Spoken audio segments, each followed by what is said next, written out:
This is KRP, Ken's Random Podcast.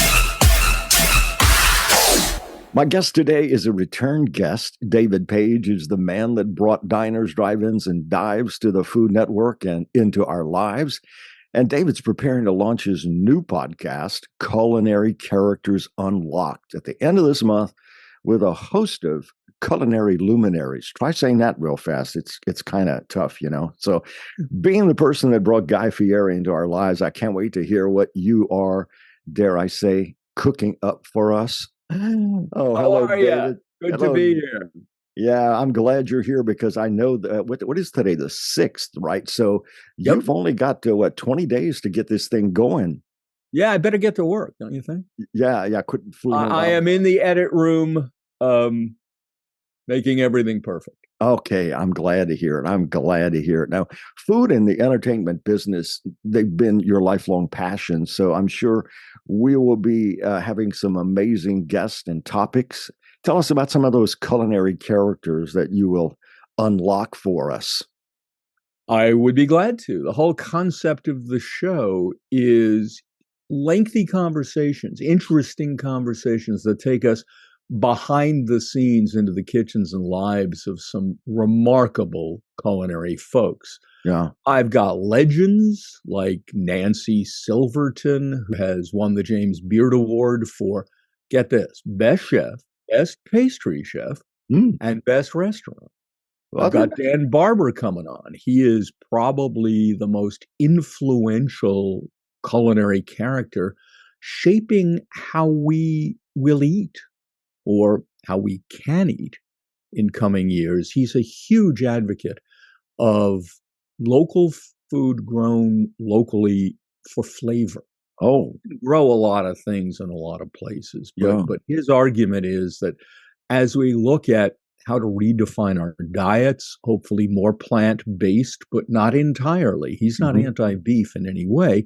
Yeah. He wants us to be eating the stuff that tastes good because it came from its true home area.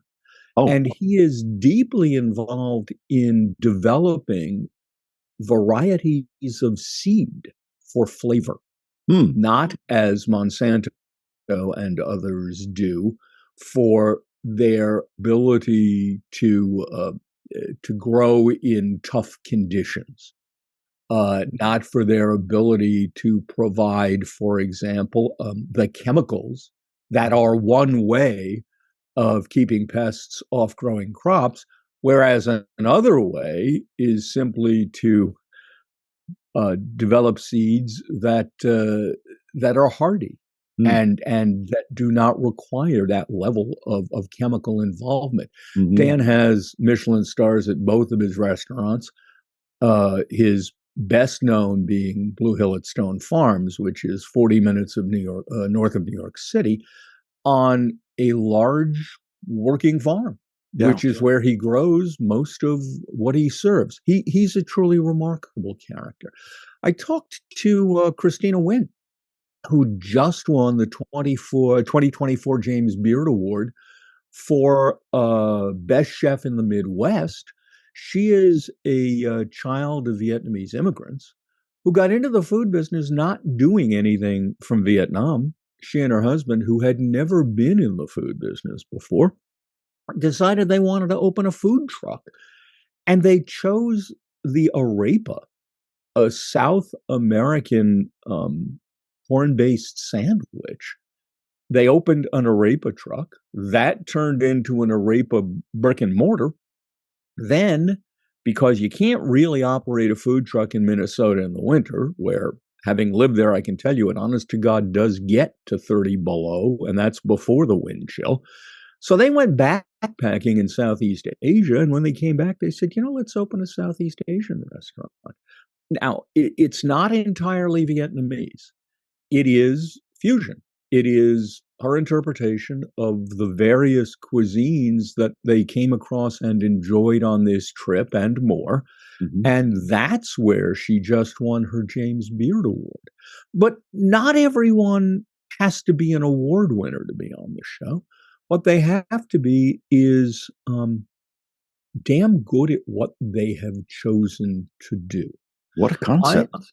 I'm as interested in the owners of small independent restaurants, the family joints, the mom and pops, many of which do a phenomenal job and don't, for the most part, get recognition. Yes, the James Beard Awards does have a category called American Classics, and I talked to a number of people who've won that. That award is less about high-class culinary excellence, although the place has to be culinarily excellent, and more about duration and importance to a local community.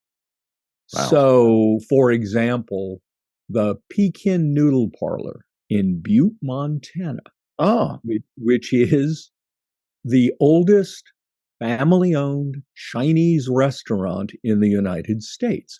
Jerry Tam is the third or maybe even fourth generation owner, and he just got a James Beard American Classic Award in the 2024 awards. But I've known Jerry for quite a while. Did I put him on Diner? No, I put him in my book. That's where I know Jerry from.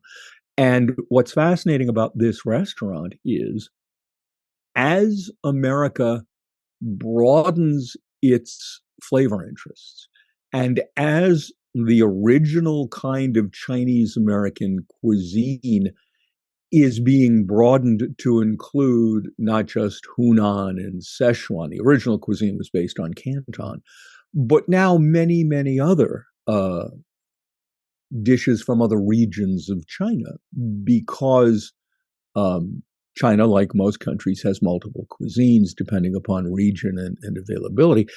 Jerry's place still serves the initial Chinese American dish that turned Americans on to this cuisine, which is chop suey, which has been shunted aside from many, if not most, Chinese American restaurant menus because it is so stereotypically Chinese American. There's been or have been criticisms that it may not even have been a dish that originated in China, but something invented in America to feed Americans. Now, I disagree with that. I think it does have a background in a dish served in China that was a combination of offal and vegetables. And here in America, the offal became the food that Americans are more interested in, chicken, beef, or pork.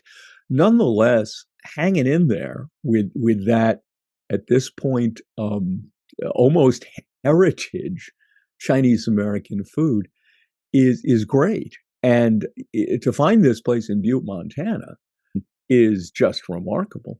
And here in South Louisiana, everybody comes here and they, want Cajun food. And when you drive around Lafayette, there are Cajun restaurants everywhere, of course, but there are Mexican restaurants, Chinese restaurants, Indian restaurants, which did not exist here even 5 years ago, and Vietnamese restaurants. Oh, there's a place called Blue Basil here. Oh my goodness, the food there will knock your socks off. And I love going there because everybody is so polite and quiet because they're all of Oriental descent. I love it. I love it. But anyway, it's interesting. Last time, I'm sorry, I cut you off, but last time I was in New Orleans, my wife and I heard about this great new restaurant, wanted to go there. The day we tried, it was closed, but it was an Israeli place. Ooh, yeah, interesting. That's on my bucket list for next time. Yeah. Well, I'm glad you mentioned New Orleans because so many people think New Orleans, we're going to get some Cajun food. No, you're not. You're going to get some tourist food that they mark up like crazy. But anyway, the podcast will be coming. Wait, back up. Are you telling me that Mother's is a ripoff? Of what? No, I mean, you say that's where I tend to go for a po' boy. Is it authentic? Is it overpriced?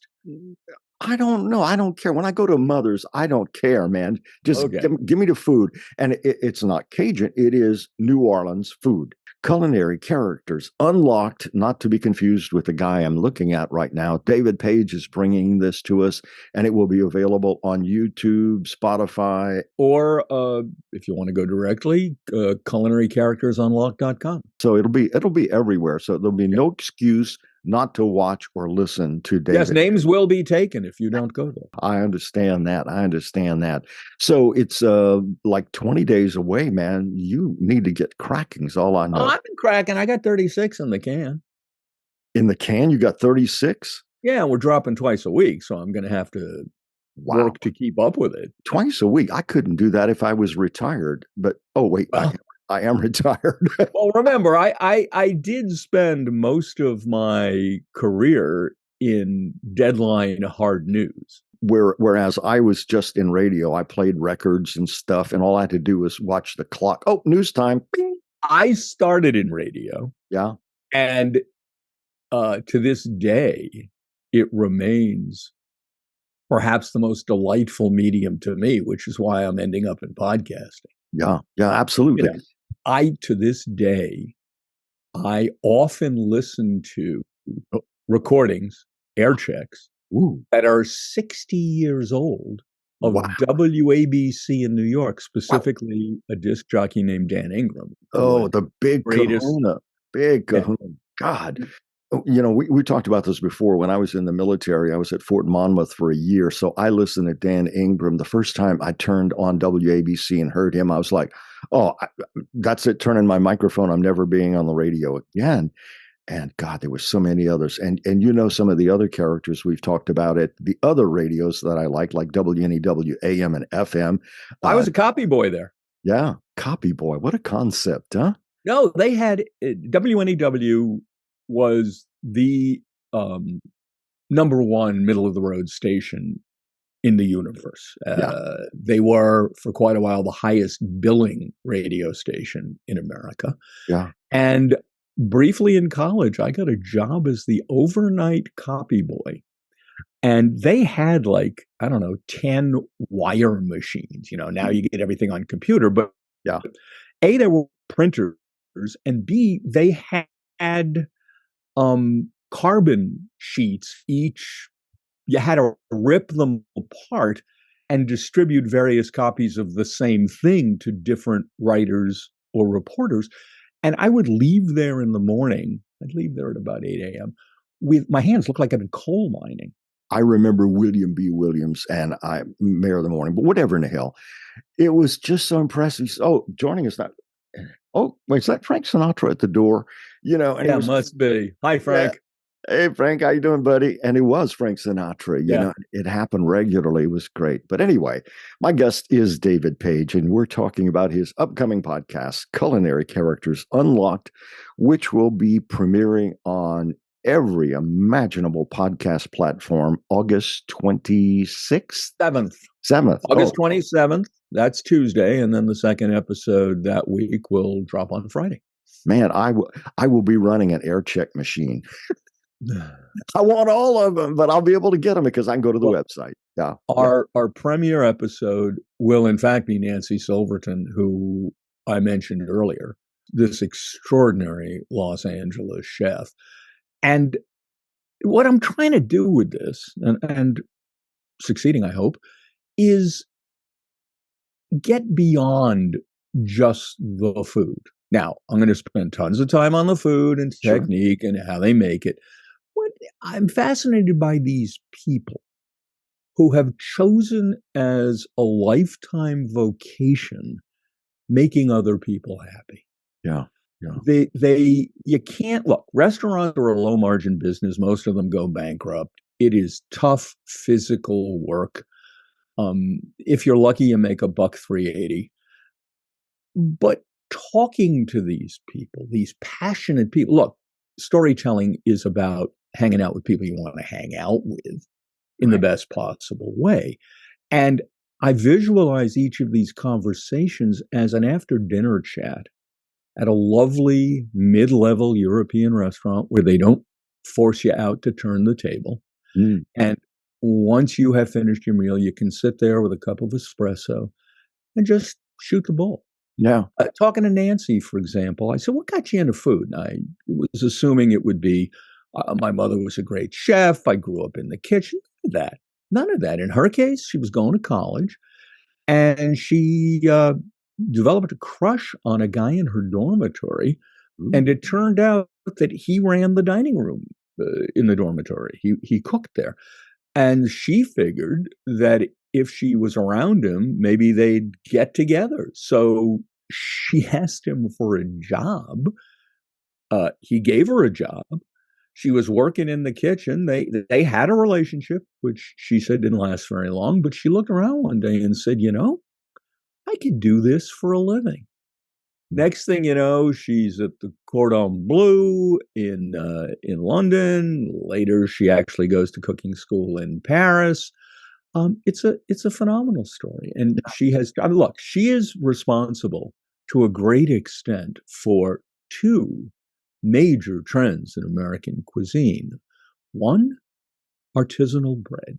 Yes. She is credited as much as anyone with bringing real good bread to much of America.